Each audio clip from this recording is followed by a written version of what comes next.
ईश्वर के बाद जिन्हें ईश्वर का दर्जा दिया जाता हो रहे हैं लोग उनके दुश्मन। नमस्ते भारत, आप देख रहे हैं पायनियर हरियाणा। मैं हूं शेखर दास। वो कहावत तो आपने सुनी होगी, करे कोई और भरे कोई। 12 मार्च सुबह 3 बजे बीके अस्पताल के इमरजेंसी वार्ड में एक डॉक्टर के साथ मार पिटाई का मामला सामने आया। देखा जाए तो यह कोई पहला मामला नहीं यहाँ के डॉक्टरों के लिए, या यूँ कहें कि रोज ही लगभग देवता समान डॉक्टर व अस्पताल से अन्य संबंधित स्टाफ के साथ इस तरह की घटनाएं होती रहती हैं। या यूँ कहें कि अस्पताल में विभिन्न प्रकार की कमियों के चलते अस्पताल के देवता समान डॉक्टर व अस्पताल से संबंधित अन्य स्टाफ को इस तरीके के मामलों से आमना सामना करना पड़ता है।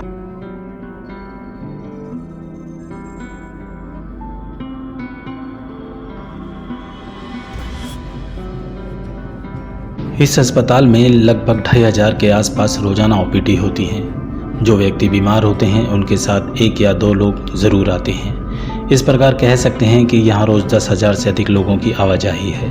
किसी भी तरह की सुरक्षा व्यवस्था संभालने के लिए यहाँ 3 से 4 गार्ड मौजूद हैं। और अगर अस्पताल की व्यवस्था की बात करें तो ना ही यहाँ पर्याप्त डॉक्टर हैं और ना ही डॉक्टरों द्वारा लिखी गई दवाइयाँ। अगर डॉक्टर दवाई लिखते हैं तो उसमें से 10% दवाई ही मिल पाती है, बाकी बाहर से खरीदनी पड़ती है। अगर इस बात को समझा जाए कि अस्पताल में जब कोई अपना इलाज कराने आता है तो वह एक तो पहले ही अपनी बीमारी से परेशान होता है और उस पर यहाँ आकर डॉक्टर दवाई व अन्य व्यवस्था की परेशानियों को झेलता है तो वह अपना आपा खो बैठता है। डॉक्टर दवाइयाँ व अन्य व्यवस्था की कमियों को यहाँ आए मरीज ही नहीं, यहाँ के डॉक्टर व स्टाफ भी झेलते हैं। और जिनकी जिम्मेदारी बनती है इन व्यवस्थाओं को सही कराए, वह लोग यहाँ आते तो ज़रूर हैं पर अपनी तारीफ़ करवा कर और माला पहनकर चले जाते हैं, क्योंकि उनके परिजन तो यहाँ इलाज कराने आते नहीं जो वह लोग इस अस्पताल के बारे में सोचें। डॉक्टर के साथ इसके अलावा क्या अस्पताल के प्रशासन पर भी गौर किया जाएगा कि यहाँ की व्यवस्थाएं जो चरमरा रही हैं पूरी तरीके से, लोगों से इस पर भी कुछ जानते हैं? पहले से बहुत सुधार हुआ है। मनोहर जी की सरकार आने के बाद आप बीके में देखिए, बहुत हाई डायलिसिस की व्यवस्था है, अल्ट्रासाउंड की व्यवस्था है, या हार्ट सेंटर खुल गया है। दवाइयाँ नाम है ही नहीं यहाँ पे, जिसे दवाइयाँ हैं, कुछ दवाइयाँ हैं जिनके ऑर्डर प्लेस हो गए, बीच में कमी थी। कब तक ये सारी चीज़ें ठीक हो जाएंगी और लगातार सरकार ठीक कर रही है, आप खुद भी देखते हैं। समय सीमा काफ़ी, आपको भी मंत्रिमंडल में काफ़ी लंबा समय हो गया, लगातार हम आपको अवगत करा रहे हैं, लेकिन कहीं ना कहीं मामले वहीं के वहीं देखे जा रहे हैं। क्या कहेंगे इस पर?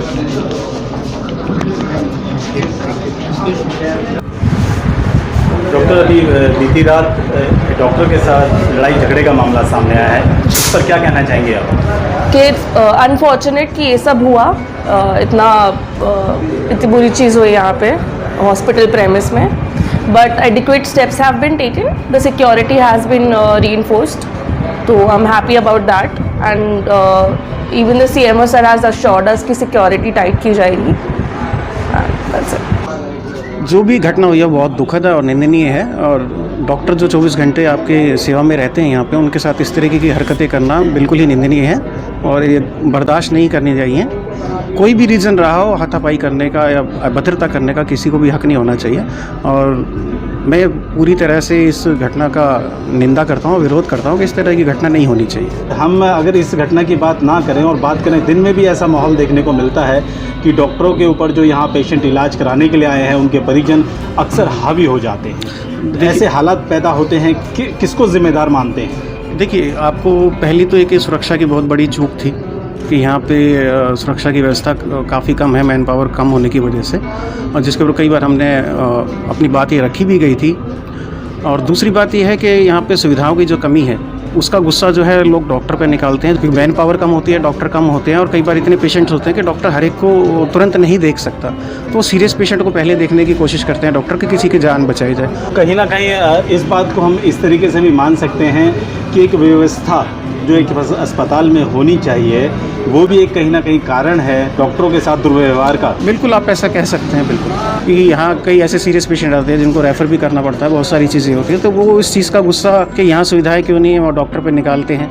12 तारीख अभी जो गई है उसकी सुबह करीब 3 बजे के करीब हमारी कैजुअल्टी इमरजेंसी जो है उसमें हमारा एक डॉक्टर जो ड्यूटी पे कार्यरत थे उनके साथ बहुत बुरी तरह से कुछ लोगों ने आकर, बाहर के लोगों ने आकर उनके साथ मारपीट की। क्या ये एक सुरक्षा व्यवस्था को चैलेंज नहीं करता है? इस अस्पताल में रात के समय इस तरीके से एक दुर्भाग्यपूर्ण घटना घटी है, महिलाएं भी कार्यरत होती है, महिला स्टाफ, नर्स कई तरह के होते हैं, तो सुरक्षा व्यवस्था कहीं ना कहीं कमज़ोर नहीं है?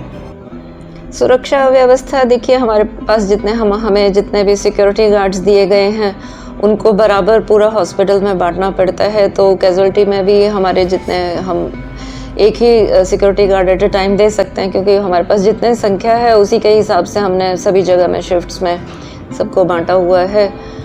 तो हाँ, यदि हमारे पास अधिक सिक्योरिटी गार्ड होते हैं तो ऑफ कोर्स जैसे करीब 3-4 हमारे पास हों तो बेटर सुरक्षा हो सकती है। इसमें कोई, आपका जो प्रश्न है उसके मैं सहमत हूँ कि भाई हाँ, अगर ज़्यादा सिक्योरिटी है तो ज़्यादा सुरक्षा हो जाती है। अभी गार्ड की क्या व्यवस्था है, कितने गार्ड हैं हमारे पास? अभी तो कैजुअल्टी में हमारे 4 हैं, जो कि एक बीच बीच में इनको नाइट के बाद ऑफ पे भी जाना पड़ता है। पूरे हॉस्पिटल में भी हमारे पास इतने अधिक सिक्योरिटी गार्ड नहीं हैं, तो इसी कारण से हम बहुत ज़्यादा सिक्योरिटी सिर्फ कैजुअल्टी में नहीं लगा सकते, सभी जगह लगाने पड़ते हैं। तो क्या इसमें पुलिस प्रशासन से भी किस तरीके की मदद की बात रखी गई है? ये घटना होने के बाद हम लोगों ने अपने एसोसिएशन के माध्यम से पुलिस कमिश्नर फरीदाबाद से हमने उनके समक्ष रखी कि हमारे डॉक्टर्स को सुरक्षा की आवश्यकता है। और जिस तरह से मतलब पुलिस कमिश्नर साहब ने हमारे को राउंड द क्लॉक एक पुलिसकर्मी उपलब्ध कराया है, जो कि दिन में भी रहेंगे और नाइट में भी डॉक्टर के साथ रहेंगे, ताकि ऐसी वारदात फिर से ना हो। मैम, डॉक्टर को भगवान के बाद दूसरा दर्जा दिया गया है, क्योंकि जब आदमी बीमार होता है तो या तो भगवान को याद करता है या फिर एक डॉक्टर को, लेकिन डॉक्टर के साथ इस तरीके से दुर्भाग्यपूर्ण हादसा होना एक बड़ा ही शर्मनाक है। क्या वजह मानते हैं इस बात की? बेशक ये बहुत शर्मनाक हादसा है और ऐसी वारदात बार बार पूरा देश में ही कहीं ना कहीं सुनने को आती है। हमारे कैजुअल्टी में भी पहले भी ऐसा हुआ और बहुत ही अफसोस होता है।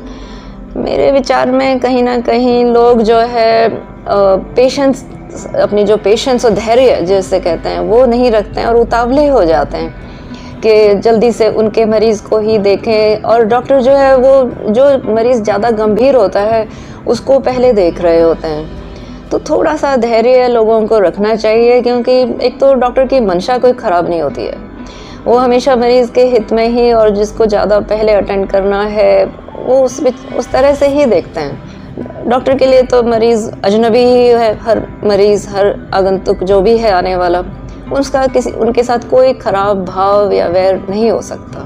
मेरा ऐसा मानना है, लोगों को थोड़ा सा पेशेंस, धैर्य रखना चाहिए। क्या कहीं ना कहीं इस अस्पताल की, सिविल अस्पताल की व्यवस्था में भी कुछ कमजोरियां हैं जिसका कहें कि फल जो है डॉक्टर को भुगतना पड़ रहा है? जैसे कई बार क्या है कि व्यवस्थाएं, अगर डॉक्टर के पास काफ़ी लंबी लाइनें लग जाती हैं, डॉक्टर की कमी है या अन्य स्टाफ, क्या ऐसी भी कुछ डॉक्टर्स की कमी बिल्कुल है। डॉक्टर्स की कमी सिविल हॉस्पिटल फरीदाबाद की बात करें तो कैजुअल्टी के लिए हमारे पास सिर्फ 2 ही डॉक्टर्स हैं, जो कि मॉर्निंग, इवनिंग, नाइट और फिर ऑफ एंड ये सब नहीं कर सकते। तो इसके लिए हमने सिविल सर्जन महोदय जो हैं अपने, उनसे हम अनुरोध करके और जो वो कुछ डॉक्टर्स हमें प्रोवाइड कर देते हैं। लेकिन डेफिनेटली आपकी बात सही है कि कमी है, नहीं तो 2 डॉक्टर्स तो एट अ टाइम अगर ड्यूटी पे हों, और उस दिन भी यदि 2 डॉक्टर्स होते तो शायद ये वारदात होती ही नहीं, क्योंकि अगर कोई उतावला है तो उसको दूसरा डॉक्टर देख लेगा। जैसे आपने बताया कि 2 डॉक्टर हैं, तो कैजुअल्टी में आपके हिसाब से आपके पास पूरा भार है यहाँ का, कितने डॉक्टर होने चाहिए? मेरा समझना है कि जिस तरह से इस शहर की पॉपुलेशन डिस्ट्रिक्ट की 26 लाख के अराउंड है और सिविल हॉस्पिटल सिर्फ एक है, 200 बेडेड है, एक तो बड़ा हॉस्पिटल होना चाहिए या फिर अन्य और भी होने चाहिए। और डॉक्टर्स कैजुअल्टी जो है एकमात्र हुई फिर इस हिसाब से, तो यहाँ पर पेशेंट्स बहुत आते हैं, तो 2 या 3 डॉक्टर्स जो है ड्यूटी पे होने चाहिए। तो आप उससे मल्टीप्लाई कर लीजिए और 2-3 और एक्स्ट्रा होने चाहिए, तो 12 डॉक्टर्स के करीब तो मैं कहूँगी होने चाहिए, क्योंकि इसके अलावा पोस्टमार्टम ड्यूटीज़ के लिए भी हमें इन्हीं से ही करानी होती हैं। एक फॉरेंसिक एक्सपर्ट भी हैं नो डाउट, लेकिन वो सारा टाइम तो नहीं कर सकते ना, राउंड द क्लॉक हर रोज़ प्रतिदिन, उन्हें भी ऑफ चाहिए। तो वहाँ पर भी हमें करना पड़ता है। कभी उनको भी छुट्टी लेना पड़ जाए या कोर्ट अटेंड करने जाना पड़े तो हमें यहाँ पर डॉक्टर्स की बेशक हमें और अधिक डॉक्टर्स की आवश्यकता है। कैजुअलिटी की बात अगर कर रहे हैं, उसके साथ साथ हम ओपीडी की बात भी करें तो वहाँ पे भी अक्सर देखा जाता है कि लंबी लाइनें लगी होती हैं और कहीं ना कहीं डॉक्टर पर बहुत ज़्यादा प्रेशर भी होता है इस लाइनों के चलते, क्योंकि डॉक्टर एक हिसाब, किसी भी एक डॉक्टर को एक लिमिट टाइम पेशेंट के लिए एक टाइम देता है कि 10 मिनट एक टाइमिंग देता है और लाइनें वहाँ सैकड़ों की होती है। तो क्या ये भी एक बहुत बड़ी परेशानी का कारण भी है? क्या इसमें भी कुछ बढ़ोतरी या डॉक्टर की कमियां हैं? नहीं, उसमें तो देखिए स्पेशलिस्ट कुछ जगहों में तो हमारे को सरकार ने अच्छे काफ़ी स्पेशलिस्ट दे दिए हैं उसमें, लेकिन कुछ एक ब्रांचेस अभी हैं जिसमें अभी हमारे पास एक भी नहीं है। फॉर एग्जांपल मेडिसिन में हमारे पास एक भी स्पेशलिस्ट मेडिसिन के नहीं हैं, जो चेस्ट एंड टीबी के डॉक्टर्स हैं या दूसरे अन्य डॉक्टर्स लगाए हैं। तो और मेडिसिन में ही सबसे ज़्यादा रश होता है, भीड़ होती है। और दूसरा रेडियोलॉजी जो है, अल्ट्रासाउंड जहाँ होते हैं वो भी डॉक्टर शायद आपको मालूम होगा, जो पहले हमारे पास अल्ट्रासाउंड ट्रेन डॉक्टर थे, उनका प्रमोशन होने के बाद वो सिविल सर्जन ऑफिस में चले गए थे। उसके बाद वो कभी कभी सप्ताह में 2-3 घंटा ही कर पाते हैं, तो कॉन्ट्रैक्ट पे एक अन्य डॉक्टर रखें जो कि सिर्फ ऑब्स्टेट्रिक जो गर्भवती स्त्रियों का पेशेंट्स को देखते हैं। दूसरे पेशेंट्स के लिए भी हमें वो चाहिए, तो वहाँ पर हमारी लंबी लाइनें लग जाती हैं। और कुछ टाइमिंग्स भी ऐसे होते हैं कि ज़्यादातर मरीज़ एक ही टाइम पर आ जाते हैं, जो कि 10 से 12 या 12:30 के बीच में मैक्सिमम पेशेंट्स आते हैं, तो सेम टाइम पर आने के कारण भी भीड़ हो जाती है। तो कहीं ना कहीं माना जा सकता है कि व्यवस्था का सही रूप से ना हो पाना भी एक कारण है कि डॉक्टरों को जो झेलना पड़ता है। व्यवस्था तो नहीं, जब अगर मरीज व्यवस्थाओं में कमियों की जो कमियां हैं डॉक्टरों की पूर्ति नहीं कुछ है। स्पेशलिस्ट का ज़रूर है, मेडिसिन के नहीं है जैसे, वो मैं मानती हूँ कि उसकी वजह से भी बहुत फ़र्क पड़ता है।